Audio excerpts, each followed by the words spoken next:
अस्सलाम वालेकुम। और आज मैं आपको सेपेक्सेम कैप्सूल के मुतालिक बताता हूँ जो 200 और 400 मिलीग्राम की स्ट्रेंथ में मार्केट में अवेलेबल है। यह एक ब्रॉड स्पेक्ट्रम एंटीबायोटिक है जो सेफास्परिन ग्रुप की थर्ड जनरेशन से इसका ताल्लुक है। ये 200 और 400 मिलीग्राम की स्ट्रेंथ में मार्केट में अवेलेबल है। इसकी डिफरेंट ब्रांड होते हैं जैसा सेपेगेट है, क्लैरिसेप है, सीबोश है, इसके अलावा और बहुत ज्यादा ब्रांड्स होती है। ये एंटीबायोटिक बहुत पुरअसर एंटीबायोटिक है, बहुत स्ट्रांग एंटीबायोटिक है। इसका रिजल्ट बहुत अच्छा है दूसरे एंटीबायोटिक के मुकाबले में। आज मैं आपको इस क्लैरिसेप यानी सेपेक्सेम टेबलेट और कैप्सूल पर कंप्लीट रिव्यू दूंगा, इसकी यूजेस, साइड इफेक्ट और कॉन्ट्राइंडिकेशन। लेकिन इससे पहले अगर आप हमारे चैनल पर नए हैं तो सबसे पहले इस चैनल को सब्सक्राइब।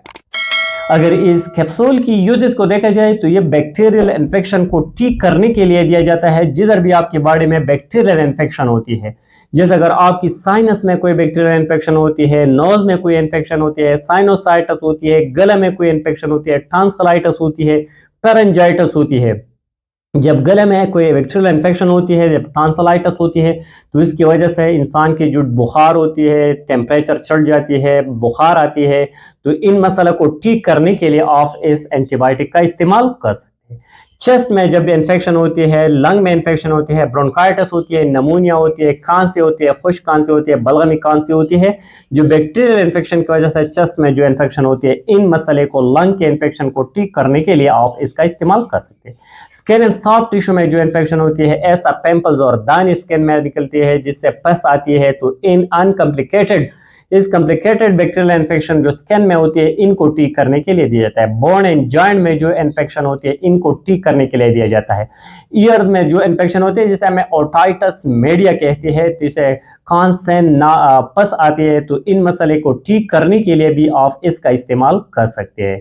साथ ही यूटीआई होती है, यूरिनरी ट्रैक में जो इन्फेक्शन होती है, ब्लडर में जो इन्फेक्शन होती है, किडनी में इन्फेक्शन होती है, जिसकी वजह से पेशाब बार बार आती है, पेशाब में जलन होती है, पेशाब करने में रुकावट पैदा होती है, तो इस यूरिनरी ट्रैक में जो इन्फेक्शन होती है, गनूरिया जो होती है, खवातीन में जो बैक्टीरियल इन्फेक्शन होती है यूटीआई की, तो इनमें इंतहाई मुफीद और बेहतरीन मसाइल है। ख़वातीन की जो गायनेकोलॉजिकल डिसऑर्डर की जो मसाइल और बीमारी होती है बैक्टीरियल इन्फेक्शन की वजह से, तो इनको ठीक करने के लिए दिया जाता है। दांत और मसूड़ में जो इन्फेक्शन होती है, टाइफाइड फीवर में इन मेडिसिन का निहायत मुफीद और बेहतरीन रिजल्ट है। टाइफाइड फीवर में भी आप इसका इस्तेमाल कर सकते हैं।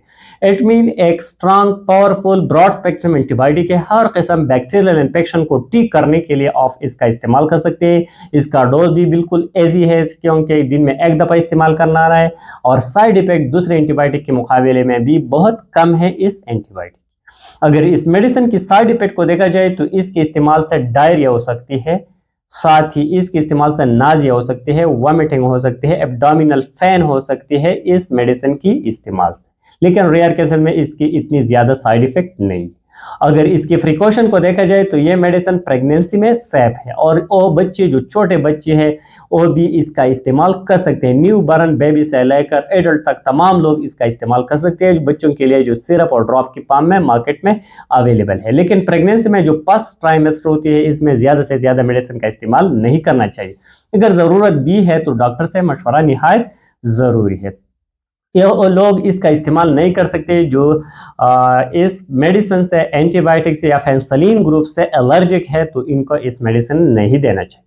अगर इसकी डोज और तरीका इस्तेमाल को देखा जाए तो एडल्ट के लिए 400 मिलीग्राम एक ही टेबलेट रोजाना इस्तेमाल करना होगा, और डिपेंड करता है इस बीमारी की नोयत पर। जैसे टाइफाइड फीवर में इसका इस्तेमाल करना होगा 14 दिन तक, लेकिन आम जो एवरेज डोज है 5 से लेकर 7 दिन तक इसका इस्तेमाल करना होगा। छोटे बच्चों के लिए 5 से लेकर 20 मिलीग्राम पर केजी बॉडी वेट के हिसाब से कैलकुलेट कर देना होगा दिन में एक दफ़ा। लेकिन यह बात नोट करना होगा कि जो भी मेडिसिन आप इस्तेमाल कर रही है, स्पेशल एंटीबायोटिक, इसको लॉन्ग टाइम कभी भी नहीं यूज़ करना चाहिए।